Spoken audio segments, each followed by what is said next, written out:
gentleman that is a beast in the insurance game. He has gone through his own life struggles and he has a phenomenal story to tell.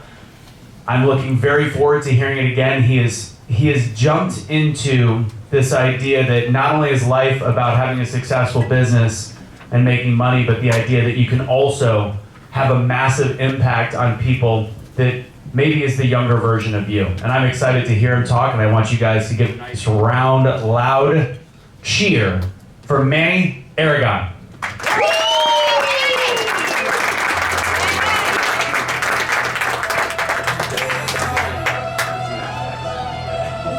Good morning, guys. How's everybody doing today? Good. Outstanding. So my name is Manuel. I'm based out of Denver, Colorado, and today I stand in front of you that maybe I built one of the most acclaimed tax firms in the country. Took me 13 years to kind of get where I'm at today, but my path was definitely unconventional, and it definitely didn't start on a successful path. So. It's sensitive, get a little So back in Denver, so Columbine High School happened when I was in the 5th grade. So very tragic event based in Denver, Colorado. I was born into a family of addiction, drug addicts, violence, exposed to a lot of things right out the womb. So my dad was serving a 5-year sentence. My entire mom's side of the family was in and out of drugs my whole life. So exposed to violence right into the 2nd grade, walking home from school, kid walks up, pocket knife, takes my bike. So first experience, and so that put the thought in my head, protect myself, can't hang in these neighborhoods, and it just started this path of exposure to violence, gang activity. So 5th grade, my parents get divorced. I go into this mind state of isolation. No one's home, struggling with feeding myself, start peddling drugs in the 6th grade, start smoking weed. So very, very young, 10, 11, 12, 13. Get expelled in 6th grade, get expelled in 7th grade, get expelled in 8th grade for threatening a teacher. And then, stupid me, 14-year-old kid takes a gun to school in the 9th grade. So it was the first in-school gun incident in Colorado after Columbine. And I was charged with 17 felonies. I was charged as an adult, and I was sentenced to 2 years in the Department of Human Services. So that started the path of poor me, victim mentality. My life's falling apart, and I was broken. Couldn't figure anything out. Had no support systems. Had no mentors. Had no faith. Had no idea where I was headed in life. I was just ready to throw in the towel. 3 months into that sentence, my dad was turning his life around at the time. He ended up becoming a youth pastor. He sits down and he tells me, you can make this 2 years of lost time, or you can make this 2 years of you investing into yourself. So during that isolation period, I crammed 4 years of high school into 18 months, and I still ended up graduating high school in Denver. So always a book very proud that I did that. Okay. And my last 4 months there, I was able to get into community college. So keep in mind, I'm charged as a 14-year-old with a felony, and I have to carry that the rest of my life. I had no idea what those consequences would be at the time. I had no idea where I was headed. I knew I was good at math, so I started down the path of general business degree. I was released in 2005, 17-year-old kid, started driving a van back home, wholesale flowers. So, I'm driving around Aspen, Vail, a lot of these higher end places in Colorado, and I'm seeing Range Rovers parked and, Bentleys and all these nice cars, and I'm like, how do these people live this way? How do they achieve these things? And so, just self-educated person, asking questions.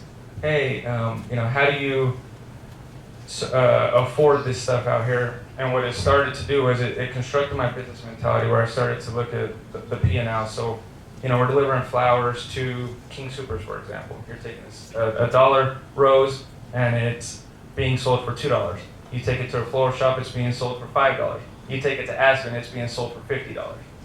The product doesn't change, the environment does. So what that taught me was, I'm the same person no matter what environment I'm in, but the value is based upon the people we surround ourselves with, the places we go, the books we read, and so once I started to go back to school, that's what prompted that thought of presentation's important, the people we surround ourselves with is important, and I just surrounded myself with better people. So I ended up getting a 2-year degree in accounting, launched my tax firm back in 2013, or I attempted to. IRS says, no, you got a felony, denied.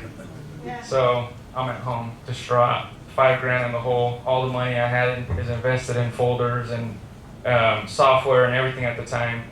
So my first year, I'm upside down and I was ready to throw in the towel. I was sitting at home in the basement. I wrote a heartfelt letter to the IRS and I said, okay, I understand I have this felony as a 14-year-old, but if you're going to judge my past, let's judge everything that I've accomplished since then. So I sent them my accolades, sent them, all of the stuff that I've done. Nothing comes in the mail. 1 month, 2 months, 4 months. Finally, 6 months later, I opened a letter. And at that point, I wasn't even thinking about taxes. And I opened it and I said, okay, we appreciate your honesty. We would love for you to participate and become a certified tax preparer.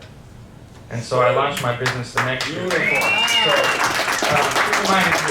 this was a side hustle doing taxes. So I have an accounting degree. I'm working a full-time job at the time.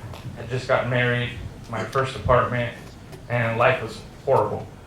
Making $14 an hour and just trying to survive, I think like all of us do at that age. And so the IRS gives me my license. I think I accomplished about 40 tax returns that first year. I have never spent $1 on marketing. I have doubled in business every year since the last 12 years. And what has came with it was a level of appreciation that I didn't really anticipate. I've been on 40 magazine covers over the last 18 months. I received a Rising Entrepreneur of the Year award in Dubai last year. I've been invited to places like London. I've met great people like Brenda and Becoming the Better You company.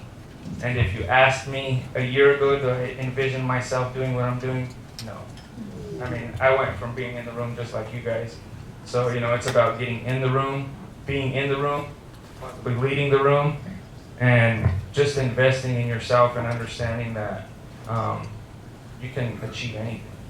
So that's kind of my backstory. And then my front story is, we do tax preparation, tax planning, tax advisory. And I always like to tell people tax prep comes after the money's made, tax planning comes before the money's made. So if you guys need help with accounting, bookkeeping, I would love to assist. And then I also run a distribution company out of Colorado, so we do Hispanic food products. So I have a lot of experience in the manufacturing and distribution space. But outside of that, I know I talk really fast, so Anthony, I don't think I got my full 15 minutes. Thank you.